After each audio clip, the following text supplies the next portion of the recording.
Om Swastiastu. Yang terhormat Bapak dan Ibu Guru Penilai serta teman-teman yang saya cintai. Pertama-tama, marilah kita memanjatkan puji syukur kehadirat Tuhan Yang Maha Esa yang telah memberikan rahmat dan hidayahnya kepada kita semua sehingga kita dapat berkumpul pada kesempatan kali ini dalam keadaan sehat. Dalam pidato ini, saya akan menyampaikan pemaparan mengenai masalah yang sangat menarik, yaitu sudahkah kita mencintai bahasa dan sastra sebagai jati diri dan budaya bangsa? Hadirin yang berbahagia, bangsa Indonesia memiliki jati diri yang membedakannya dari bangsa lain di dunia.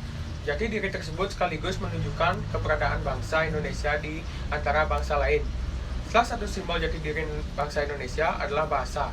Dalam hal ini, tentu saja bahasa Indonesia, hal itu sejalan dengan semboyan yang selama ini kita kenal, yaitu bahasa menunjukkan bangsa. Dalam era global seperti sekarang ini, jati diri suatu bangsa menjadi suatu hal yang penting untuk dipertahankan agar bangsa kita tetap dapat menunjukkan keberadaannya di antara bangsa lain di dunia. Namun, bagaimana kondisi kebangsaan kita sebagai jati diri bangsa saat ini?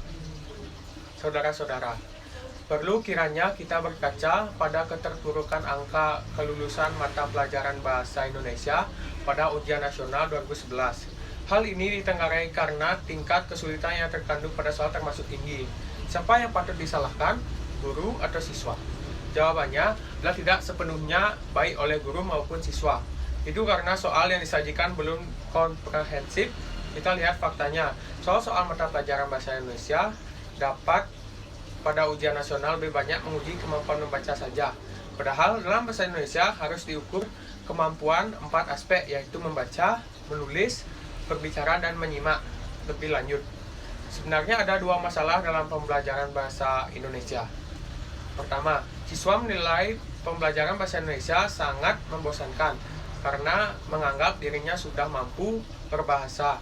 Padahal sebenarnya mereka hanya mengetahui bahasa Indonesia pasaran, sehingga saat dihadapkan pada soal-soal bahasa Indonesia berbahasa formal seperti pada soal ujian nasional, maka mereka tidak dapat berbuat apa-apa. Yang kedua, yaitu penyampaian materi yang kurang menarik, sehingga secara tidak langsung siswa menjadi lemah dalam menangkap materi pelajarannya. Tersebut perlu kita sadari bahwa dari pihak guru mata pelajaran ini menjadi tanggung jawab yang sangat besar. Guru dituntut untuk bisa membuat siswa berpikir bahasa Indonesia adalah pelajaran yang menarik dan mempunyai masa depan yang cerah.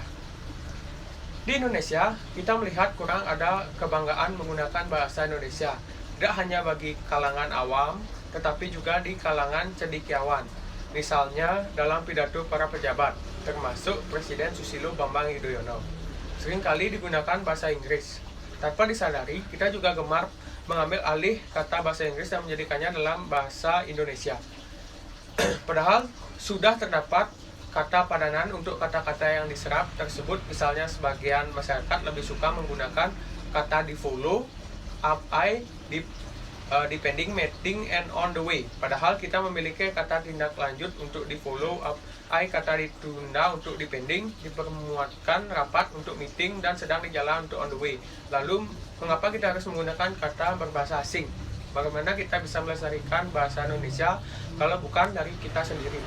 Sikap yang tidak menjunjung bahasa persatuan ini harus dikikis karena kita harus mengutamakan penggunaan bahasa Indonesia sebagai simbol jati diri bangsa agar kita tidak menjadi asing di negara sendiri. Tidak seharusnya kita membiarkan bahasa Indonesia larut dalam arus komunikasi global yang menggunakan media bahasa asing seperti itu. Jika hal seperti itu kita biarkan, tidak tertutup kemungkinan jati diri keindonesiaan kita sebagai suatu bangsa pun akan pudar. Bahkan tidak tertutup kemungkinan terancam larut budaya global. Jika hal itu terjadi, jangankan berperan di tengah kehidupan global, menunjukkan jati diri keindonesiaan kita sebagai suatu bangsa pun belum bisa, tentu bisa. Ya, hadirin yang saya hormati, sebagai simbol jati diri bangsa Indonesia harus terus dikembangkan agar tetap memenuhi fungsinya sebagai sarana komunikasi modern dalam berbagai bidang kehidupan. Di samping itu, mutu penggunaannya pun harus terus ditingkatkan agar bahasa Indonesia dapat menjadi sarana komunikasi yang efektif dan efisien untuk berbagai keperluan. Upaya tersebut kini telah memperoleh landasan hukum yang kuat. yakni dengan disahkannya Undang-Undang Nomor 24 Tahun 2009 tentang Bendera Bahasa dan Lambang Negara, serta lagu kebangsaan, di mana undang-undang tersebut merupakan amanat dari Bab XV Pasal 36 Undang-Undang Dasar Negara Republik Indonesia tahun 1945 dan sekaligus merupakan realisasi tekad para pemuda Indonesia sebagaimana diikrarkan dalam Sumpah Pemuda tanggal 28 Oktober 1948, yakni menjunjung bahasa persatuan bahasa Indonesia. Dalam menjalani kehidupan pada era global saat ini, baik jati diri lokal maupun jati diri nasional tetap merupakan dua hal yang sangat penting untuk dipertahankan agar kita tetap dapat menunjukkan keberadaan kita sebagai suatu bangsa. Jati diri itu sama pentingnya dengan harga diri. Jati diri kita tidak memiliki harga diri atau sebaliknya. Atas dasar tersebut, agar menjadi suatu bangsa yang bermartabat, jati diri bangsa itu harus berkuat, baik yang berupa bahasa dan sastra, seni budaya, adat istiadat, tata nilai maupun perilaku budaya dan kearifan lokalnya.